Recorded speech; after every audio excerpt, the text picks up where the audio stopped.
ang dugong gumuhit ng ating kasaysayan, ng ating pagkatao, ng ating lahi, ay ang dugo ng kabayanihan.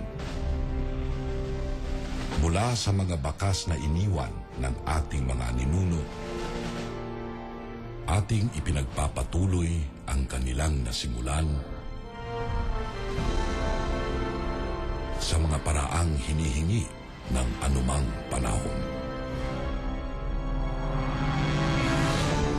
Taglay ang ipinamanang kagitingan at inspirasyon.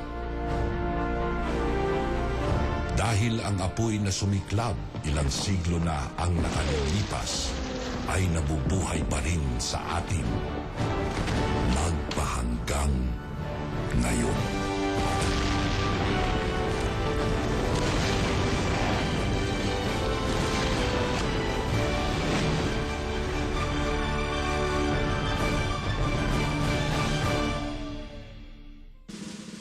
Mga kababayan, ang pambansang awit ng Pilipinas.